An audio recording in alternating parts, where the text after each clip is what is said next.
எல்லாருக்கும் வணக்கம். இதுக்கு முன்னாடி மியூச்சுவல் ஃபண்ட்ஸோட குறைகள் பற்றி நம்ம பேசியிருந்தோம். அதை நீங்கள் பார்க்கல அப்படின்னா அதுக்கான இணைப்பு கீழே இருக்குது, அதை பயன்படுத்தி நீங்கள் பார்க்கலாம். இன்றைக்கி ஒரு மியூச்சுவல் ஃபண்ட்ஸை நம்ம தேர்ந்தெடுக்கிறதுக்கு முன்னாடி எந்தெந்த மாதிரியான விஷயங்களை நம்ம கவனிக்கணும் அப்படிங்கிற பற்றி தான் நம்ம பார்க்க போகிறோம். சரி, ஒரு மியூச்சுவல் ஃபண்ட்ஸை நம்ம தேர்ந்தெடுக்கிறதுக்கு முன்னாடி எந்தெந்த மாதிரியான ஒரு விஷயங்களை நம்ம கவனிக்கணும் அப்படிங்கிற பற்றி பார்ப்போம். First reason. நம்ம எந்த காரணத்துக்காக மியூச்சுவல் ஃபண்ட்ஸில் முதலீடு பண்ணுறோம் அப்படிங்கிறத முதல்ல கவனிச்சுக்கணும்.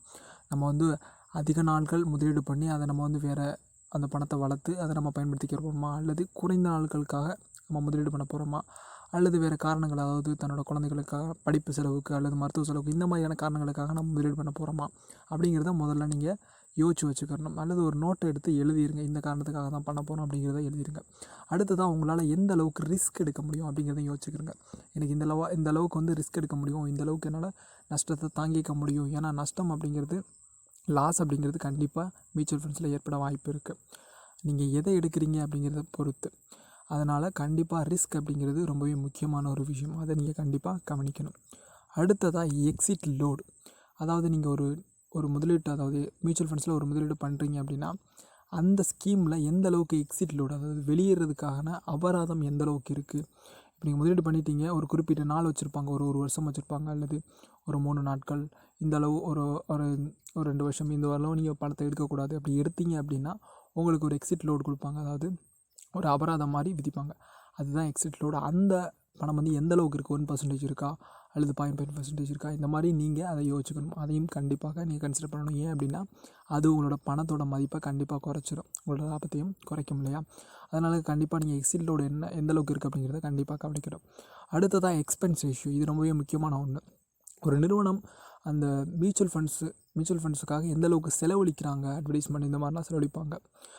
அவங்கள ஒரு ஃபண்ட் மேனேஜர் இருப்பாங்க, உங்களுக்கு செலவு சம்பளம் இந்த மாதிரி நிறைய விஷயங்கள் இருக்கும். இதுக்கெல்லாமே அவங்க எக்ஸ்பென்ஸ் ரேஷியோ செலவழிப்பாங்க. அதுதான் எக்ஸ்பென்ஸ் ரேஷியோ. எந்த அளவுக்கு எக்ஸ்பென்ஸ் ரேஷியோ இருக்குது அப்படிங்கிறதையும் ஒரு மியூச்சுவல் ஃபண்ட்ஸை தேர்ந்தெடுக்க முன்னாடி நீங்கள் கண்டிப்பாக கவனிக்கணும். எக்ஸ்பென்ஸ் ரேஷியோ எந்த அளவுக்கு இருக்குது அப்படிங்கிறத கண்டிப்பாக நீங்கள் கவனிக்க வேண்டியது ரொம்பவே முக்கியமான விஷயம். 1% இருக்கா, 2% இருக்கா, இல்லை மோர் தென் தட் இருக்கா அப்படிங்கிறதையும் கண்டிப்பாக கவனிக்கணும். கவனிச்சுட்டு நீங்கள் முதலீடு கண்டிப்பாக பண்ணணும். அடுத்ததாக ஃபண்ட் மேனேஜர். உங்களோட மியூச்சுவல் ஃபண்ட்ஸை யார் மேனேஜ் பண்ணுறாங்க, அவங்களோட நாலேஜ் எந்த அளவுக்கு இருக்குது அப்படிங்கிறத நீங்கள் கண்டிப்பாக யோசிக்கணும். அவங்க எந்த அளவுக்கு வேறு விதமான இதுலேருந்து வந்திருக்காங்க, எந்த அளவுக்கு அவங்களுக்கு நாலேஜ் இருக்கும் அப்படிங்கிறத கண்டிப்பாக நீங்கள் யோசிக்கணும். ஏன் அப்படின்னா அவங்களோட பணம் முழுவதையும் அவங்கள தான் கையாளுவாங்க. அதனால் கண்டிப்பாக ஃபண்ட் மேனேஜர் யார், அவங்களோட குவாலிஃபிகேஷன், இந்த மாதிரி விஷயங்களை நீங்கள் கண்டிப்பாக தெரிஞ்சுக்கணும். அடுத்ததாக பெர்ஃபார்மன்ஸ்.